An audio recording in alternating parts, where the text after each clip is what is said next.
याद करिए दोस्तों, इस सिविल अस्पताल में क्या हुआ था। यह अस्पताल इंसान को जिंदगी देता है और राक्षसों ने, मैं जब यहां मुख्यमंत्री था, इसी सिविल अस्पताल में बम धमाके किए थे और निर्दोष लोगों को मौत के घाट उतार दिया था। याद है कि नहीं है? सीमा के उस पार से आतंक होता था। क्या उस समय दिल्ली में बैठे हुए लोगों का दायित्व नहीं था कि हिसाब चुकता करे? भाइयों बहनों, ऐसे ऐसे चीजें मेरे दिल में पड़ी हुई है। और मैंने उस दिन भी कहा था, पुलवामा के बाद मैंने पब्लिकली कहा था कि जो आग देशवासियों के दिल में है, वो आग मेरे दिल में भी है।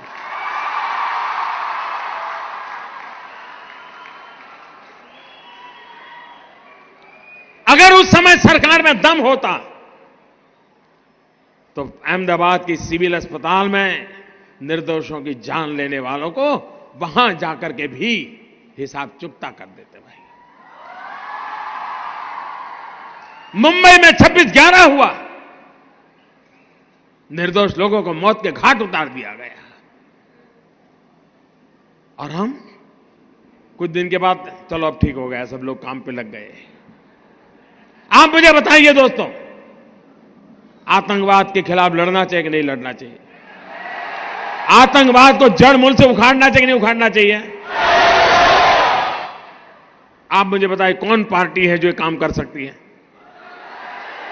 ईमानदारी से बताइए, कौन कर सकता है?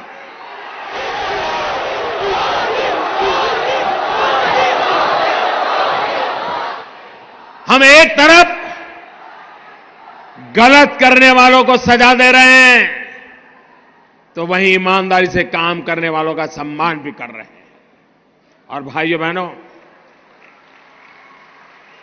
मैं आज अहमदाबाद की धरती पर आया हूं और सिविल अस्पताल में आया हूं, तो वो दृश्य मैं भूल नहीं सकता हूं। और इसलिए मैं आपको कहना चाहूंगा,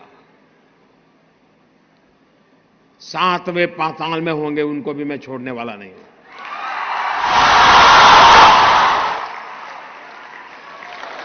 और देश का दुर्भाग्य देखिए,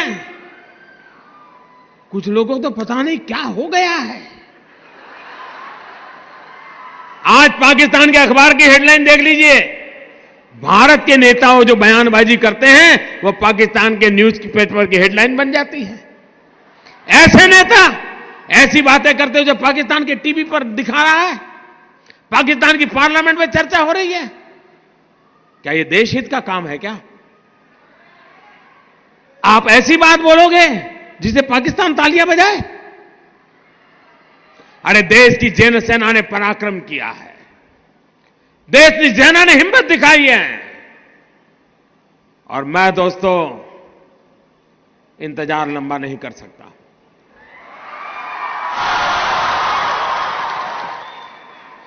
चुन चुन करके हिसाब लेना ये मेरी फितरत है।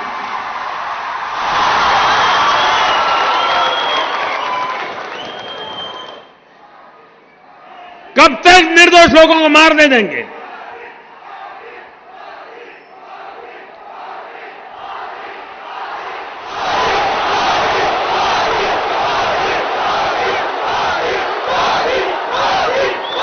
आप दोस्तों बताइए मुझे, आपको हमारे देश की सेना पर भरोसा है? उनकी बातों पर भरोसा है? वो जो कहते हैं उस पर आप विश्वास करते हैं? सेना जो कहे उस पर मुझे विश्वास करना चाहिए? सेना जो कहे उसको मुझे मानना चाहिए? लेकिन कुछ लोग हैं जिनको सेना की बात भी पसंद नहीं थी। अरे मोदी की बात मत मानो भाई, मैं नहीं कहता हूं मेरी बात मानो, कम से कम सेना पर तो अविश्वास मत करो। उनके पराक्रम पर तो दाग मत लगाओ। वो जान की बाजी लगा करके खेलता है। वो देश के लिए मर मिटने के लिए निकलता है और सफल होकर के आता है, तो आपकी नींद हराम हो जा रही है। और मान लीजिए ये हमारे सेना के लोग गए थे और मान लीजिए वहां कुछ हमारी योजना के हिसाब से ना हुआ होता और कुछ उल्टा हो गया होता, तो ये लोग क्या करते? क्या करते मुझे बताइए? किसका इस्तीफा मांगते हैं? किसका इस्तीफा मांगते हैं? क्यों भाई?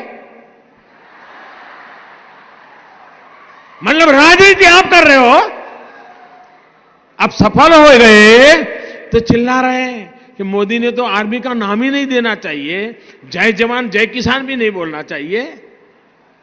क्या देश की सेना के जवानों का गौरव करना चाहिए कि नहीं करना चाहिए? उनका सम्मान करना चाहिए कि नहीं करना चाहिए? लेकिन इनके पेट में दर्द हो रहा है।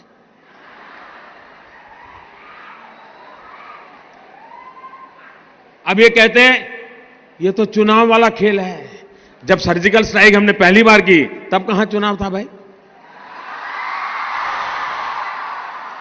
ये हमारा सिद्धांत है, हम घर में घुस के मारेंगे।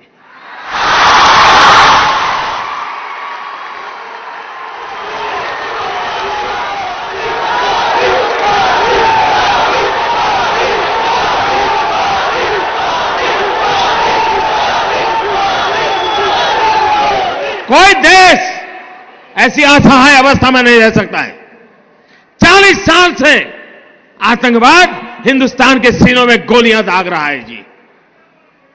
भारत मां की सीने में गोलियां दागी जा रही है, बम धमाके किए जा रहे हैं, निर्दोषों को मारा जा रहा है। लेकिन वोट बैंक की राजनीति में डूबे हुए लोग कदम उठाने से डरते हैं। मुझे सत्ता की कुर्सी की परवाह नहीं है, मुझे चिंता मेरे देश की है। मुझे चिंता मेरे देश की है, मेरे देश के लोगों की सुरक्षा की है। और इसलिए मेहरबानी करके ऐसे मसलों पर राजनीति मत करो। अरे मोदी कहता है कि मैंने इतने घर बनाए, उस पर विवाद करो ना। मोदी झूठ बोल रहा है, सच बोल रहा है, सही कह रहा है, नहीं करो ना विवाद। नहीं कर रहे, सेना को लेकर के करते हैं विवाद। मैं कहता हूं मेट्रो ले लाया, आपको कहना होगा कि चलो नहीं लाया, मोदी झूठ बोल रहा है। करो विवाद, कौन मना करता है भाई? मैं कहता हूं मेडिसिटी बनाया, आप बोलो मोदी झूठ बोल रहा है, मेडिसिटी नहीं बनाए। बोलो ना, कौन मना करता है तुम्हें? मोदी को गाली देने के लिए कोई कम जगह है क्या? पूरा मैदान खाली पड़ा है और मोदी को कोई इतराज नहीं है। सेना को क्यों गाली देते हो?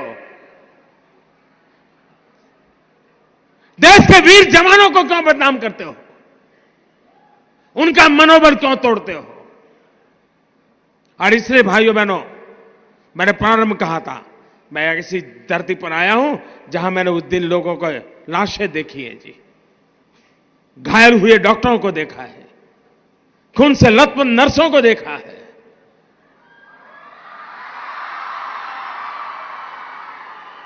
इसलिए मैंने कहा था मैं यहां आया हूं, खुल करके बोलूंगा।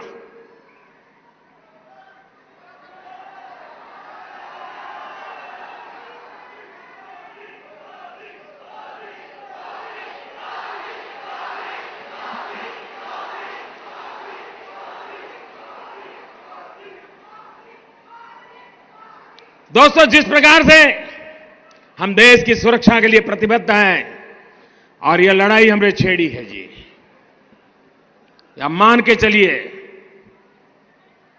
हम देश हित में जो भी आवश्यकता होगा उसको करना हमारी प्राथमिकता रहेगी। मैं देश को विश्वास दिलाना चाहता हूं।